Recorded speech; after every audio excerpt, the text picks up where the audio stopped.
श्री स्वामी समर्थ. नमस्कार. पुन्हा एकदा तुमच्या सर्वांचे आपल्या चॅनलमध्ये खूप खूप स्वागत आहे. स्वामी महाराजांच्या कृपेने तुमच्या सर्व चांगल्या इच्छा पूर्ण हो आणि तुमच्या आयुष्यामध्ये जे काही दुःख अडचणी आहेत ते सर्व दूर हो, हीच मी महाराजांच्या चरणी प्रार्थना करते आणि आजच्या व्हिडिओला सुरुवात करते.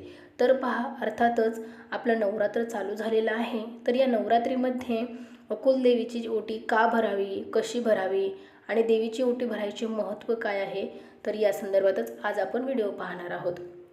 तर पहा, या नवरात्रीमध्ये आई भगवतीची म्हणजेच पहा आपल्या कुलस्वामिनी म्हणजेच कुलदेवीची आपल्याला ओटी भरायची असते. जसे आपण बाकीचे कुलाचार करतो त्याप्रमाणे आता घट वगैरे बसवलेले असतात आपल्या घरामध्ये, देवघरामध्ये आई भगवतीच्या समोर. तसेच आपण दुर्गा सप्तशती पाठ करतो किंवा सिद्धकुंजिका स्तोत्र वाचतो, देवीचा 9 दिवसांचा उपवास करतो आणि परत पहा आपण ह्या कुलदेवीची ओटी पण भरत असतो. तर आता कसं आपल्याला वर्षातून एकदा जी आपली कुलदेवी आहे म्हणजेच पहा या 3.5 पीठापैकी आपली जी कुलदेवी ती कुलदेवी आहे तिथे आपल्याला वर्षातून एकदाही जायलाच लागतं. तर मग पहा, तर कुलदेवी कोणती आपली आई अंबाबाई पहा, तुळजाभवानी, परत अजून पहा रेणुका माता, नंतर अजून सप्तशृंगी माता म्हणजेच अशी महालक्ष्मी आपली कोल्हापूरची. अशा ह्या 3.5 शक्तिपीठापैकी आपलं एक कुलदैवत हे असतं. कुलदेवी ही एक असती कुलस्वामिनी.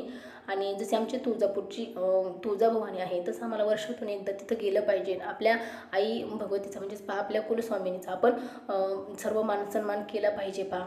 त्याचप्रमाणे या नवरात्रीमध्ये आपल्याला तसे नवरात्र हे 3-4 प्रकारे असतात, पण हे नवरात्र जे आहे ह्या वेळेला आपण घट वगैरे बसवला जातो. आणि तर मग या नवरात्रामध्ये आपल्याला आपल्या कुलदेवीची ओटी भरली पाहिजे. तसं नवरात्र आहे तर 9 दिवस 9 देवीची ही ओटी भरण्याची प्रथा काही ठिकाणी असते.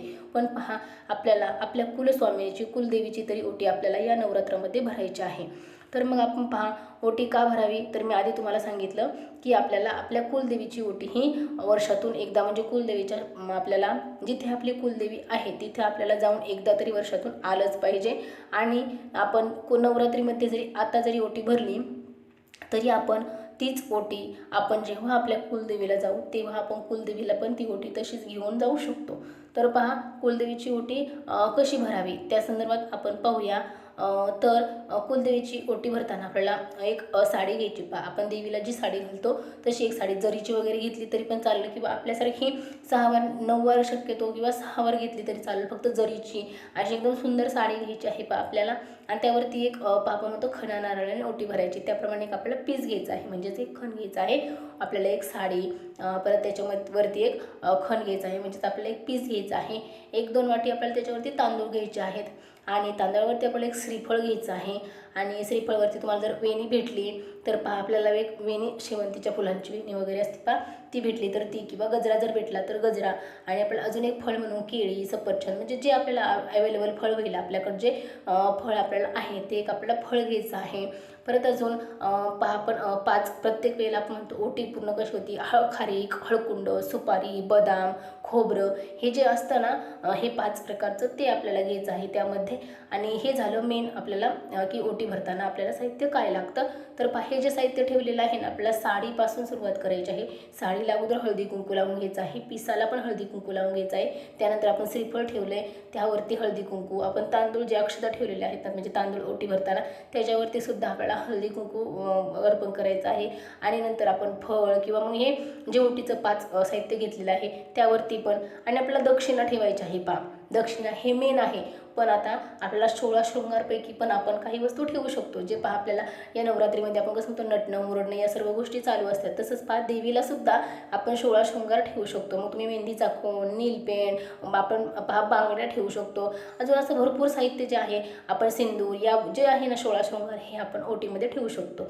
तर पहा हे सर्व साहित्य, एक ताट घ्यायचं, ताटामध्ये साडी घ्यायची आणि या सर्व शृंगार जे आहे ना त्या शृंगाराला सुद्धा आपण हळदी कुंकू वाहून घ्यायचं आहे.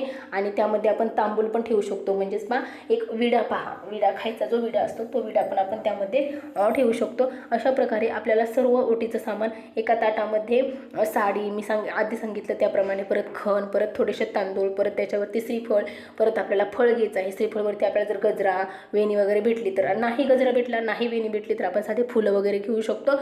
आणि परत आपण खारी, खळकुंड, सुपारी, बदाम, खोबरं हे साहित्य घ्यायचं आहे. नंतर मग आपल्याला 16 शृंगार म्हणजे ज्वेलरी पाच जी मिळेल ती आपल्याला घ्यायची आहे. बांगड्या, तुम्हाला नेलपेंट, तुम्हाला मेहंदीचा कोन, तुम्हाला सिंदूर, तुम्हाला जे अवेलेबल होईल ना, म्हणजे जे तुम्हाला मिळेल, जे देवीसाठी तुम्हाला घेता येईल ते घ्यायचं आहे आपल्याला.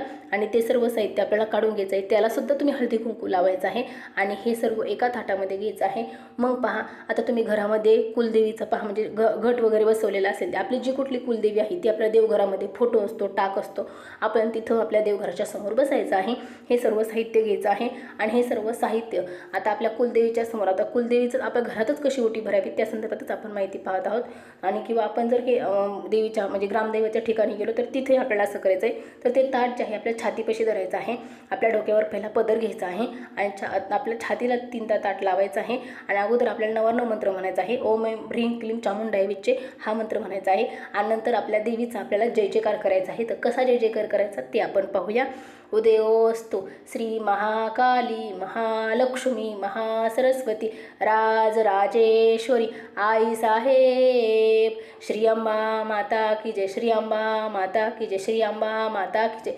आई अंबाबाईचा उदो उदो आपल्याला असं जय जयकार करायचा आहे. आणि मग ते आपल्याला आपल्या आई अंबाबाईच्या चरणी आपल्याला ते अर्पण करायचं आहे. आता तुम्ही घरात जरी केलं तरी पण चालेल. आपल्याला घरात कसं निवांत ओटी वगैरे भरता येते आणि ती ओटी आपण तसंच आपल्या ग्रामदैवाच्या ठिकाणी घेऊन जाऊ शकतो. किंवा जर आपलं डायरेक्ट लगेच आपल्या कुलदेवीच्या ठिकाणी जिथं जाणं होणार आहे तिथं जर जाणं होणार असेल, जेव्हा जाल तेव्हा तुम्ही घेऊन गेलात तरीही चालेल.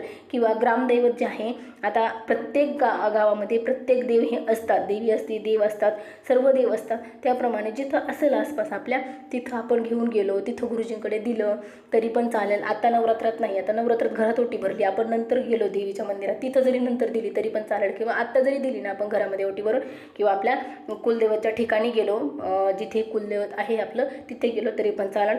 आणि या व्यतिरिक्त तुम्ही स्वतःसुद्धा ती साडी वापरू शकता, नारळ प्रसाद म्हणून खाऊ शकता, फळ पण प्रसाद म्हणून खाऊ शकता. 16 शृंगार जे आहे ते आपण पण वापरू शकतो. तांदळाची खीर वगैरे बनवू शकतो.